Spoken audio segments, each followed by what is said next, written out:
Today we'll be discussing how to study for Step 1.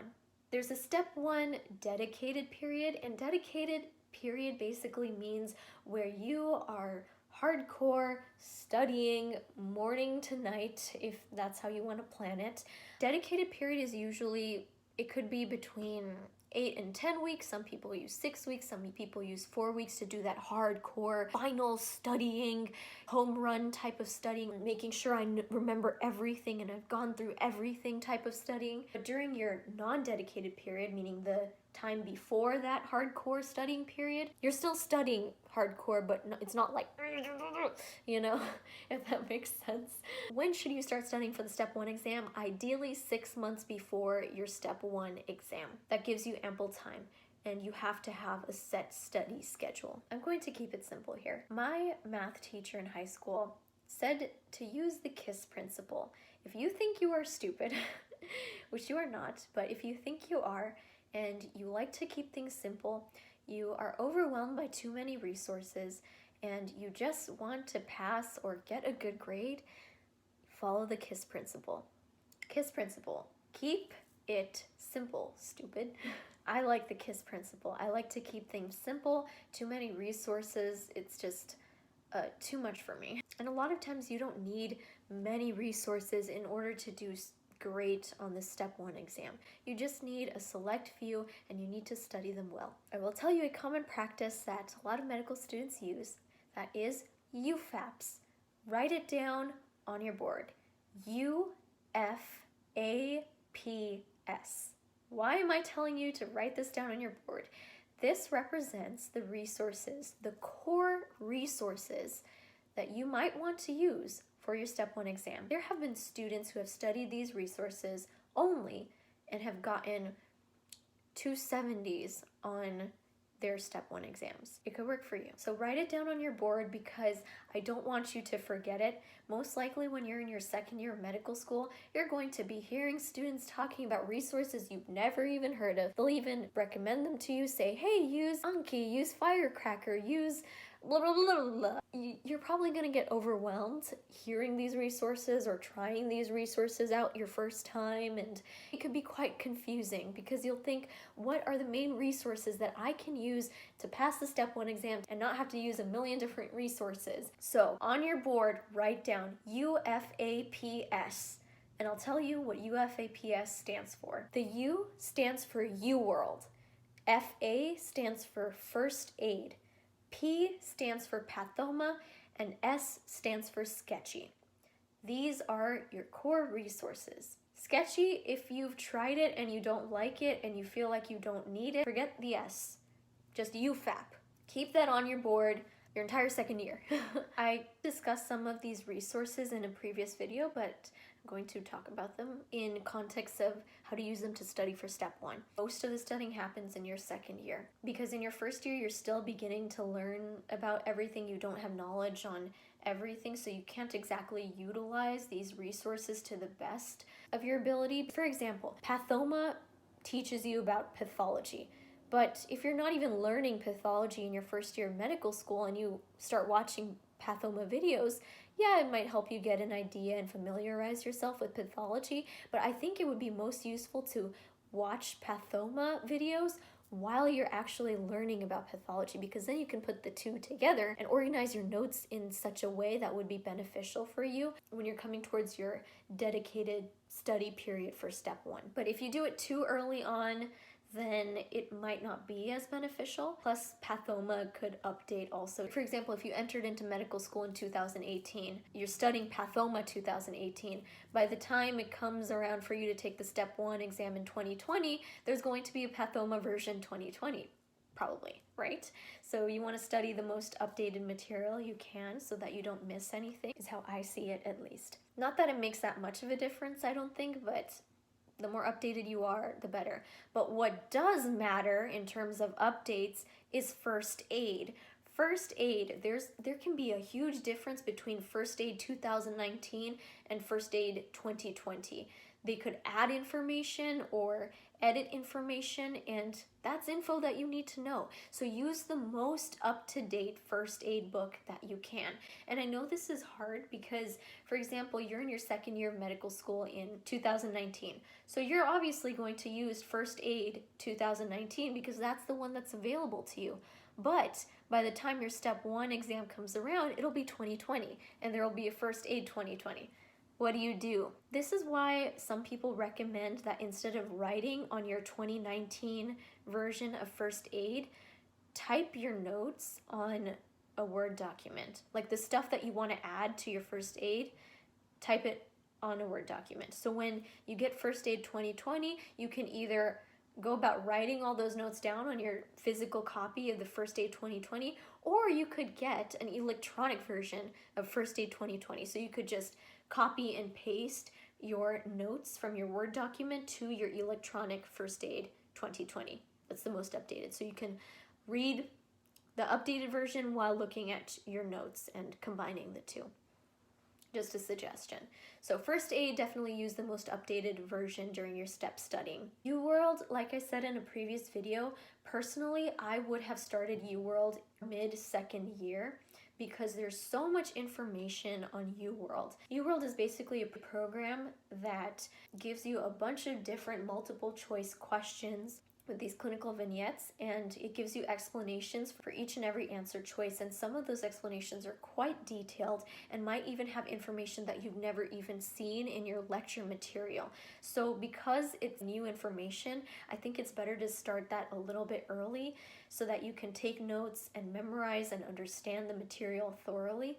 So when it comes time for step 1, you're not too overwhelmed and you're not trying to cram everything in. If you just want to test yourself on cardiology questions, you could click on cardiology, and the maximum number of questions you could take in one sitting is 40 questions. And the reason why they do this is because the step 1 exam is 7 blocks, 40 questions each. So that's a total of 280 questions in 7 hours with a 45-minute break. For example, I want to be tested on cardiology, but I don't want to do 40 questions in one sitting. I just want to do 10 just to see how it is. So I can type in 10, enter, and then it'll give me 10 multiple choice questions related to cardiology, and I can answer those. Or if I'm practicing for the step 1 exam, I can type in 40 and do all those 40 questions about cardiology.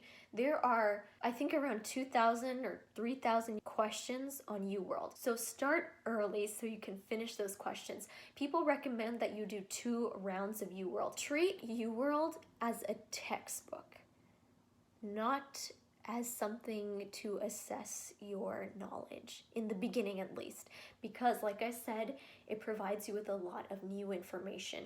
Don't despair if you're getting really bad scores on UWorld, because that happens to majority of us. Treat it like a textbook. Click the answer you think it might be, read the explanation. The explanations are gold, and then take notes on the explanations as well. You can take notes in a variety of different ways. Some people write it down, some people type it, put it alongside a related topic in first aid, some make flashcards, some make flashcards on Anki related to UWorld. Some people use pre-made UWorld Anki decks. So many different ways you could do this. Depends on what you like the most and what works for you. First time you finished all those 2,000 whatever questions, try doing UWorld a second time. During the time you're doing your second round of UWorld, you're also having completed or in the process of completing your most active studying. So then do your second round of UWorld and see how you're scoring. Don't despair again if you're not getting 90%. Most people fall between 60 and 80% when they're on their second round of UWorld and they've already studied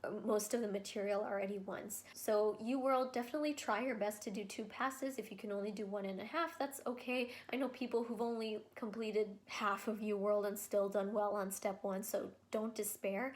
It depends on the individual, but if you want to be safe, I would do 2 rounds of UWorld, start it maybe mid-second year of medical school. And also keep in mind that UWorld has updates too. So they can change their questions, they can add information if they want to. Make sure you have UWorld when you're in your dedicated step 1 period. UWorld also has a self-assessment tool. People shorten it to UWSA, UWorld Self-Assessment 1 and 2. There are 2 self-assessments, and it's similar to NBME where They ask you these multiple choice questions in different blocks, and they time you, and at the end, after a day or so, they'll email you what your possible step 1 score could be.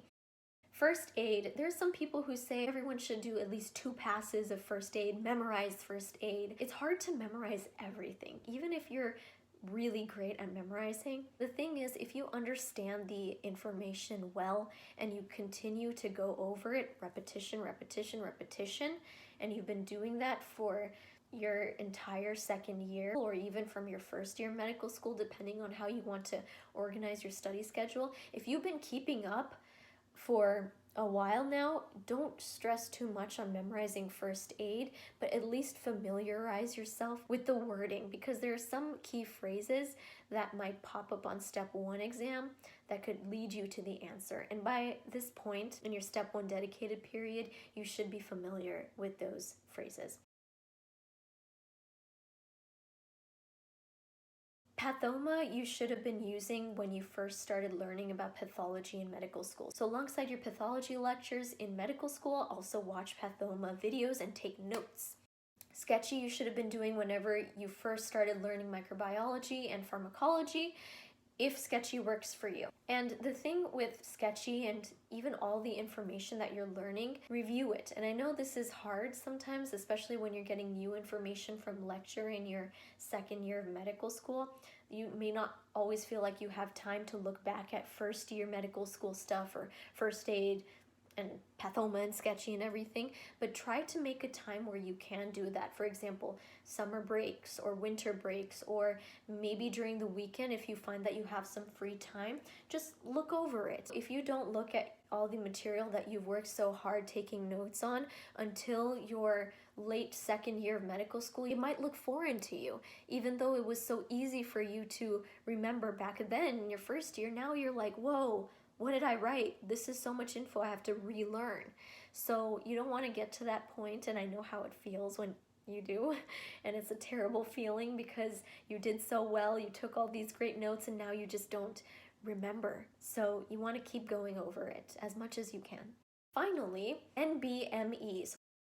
Write this down on your board under UFAPS. NBMEs. National Board Medical Examination. NBMEs are practice exams for step 1, and at the end of the practice exam that you take, it will give you a score that could possibly reflect the score that you might get on the actual step 1 exam. So it tells you where you are in a way. You can purchase these from the main NBME website. Take one NBME early on in your late second year of medical school, even if you have not studied very well. Even if you haven't gone over all of cardiology, even if you haven't gone over all of hematology and these systems, you've been studying up to this point, right, for your school exams. Still, take an NBME exam, just one practice exam. Take it so you know where you are and so you can familiarize yourself with what kind of format or what kind of questions you might be encountering. So it's about familiarizing yourself. Don't worry about your score. People usually get crappy first time scores on NBME. So don't worry about the score. It's for you to just see how it is.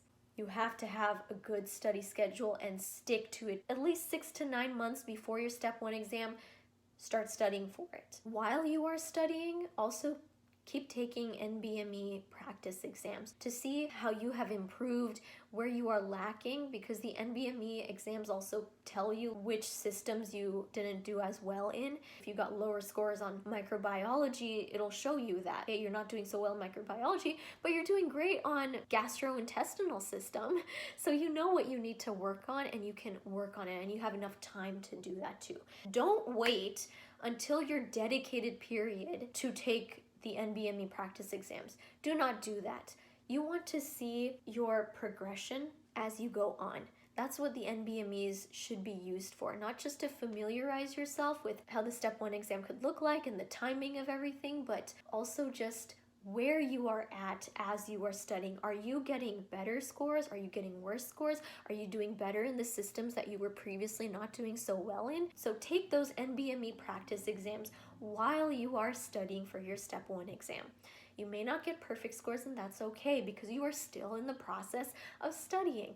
And then finally, when it comes time to your dedicated period, you've already taken most of your NBME practice exams, studied them, and seen what you got wrong, why you got them wrong, and what the right answer is, why the right answer is the right one. You've taken most of those NBME exams. Maybe leave 2 or 3 NBME practice exams for your dedicated period to see, hey, what kind of score will I probably get on the step 1 exam, considering that I've done majority, if not all, of my studying already. So that way, for example, if you've been getting 230 or 240s on your NBMEs, it could give you at least some peace of mind that, hey, I might pass the real deal, and I might get somewhere around like a 230 or 240, depending on the range that they will give you.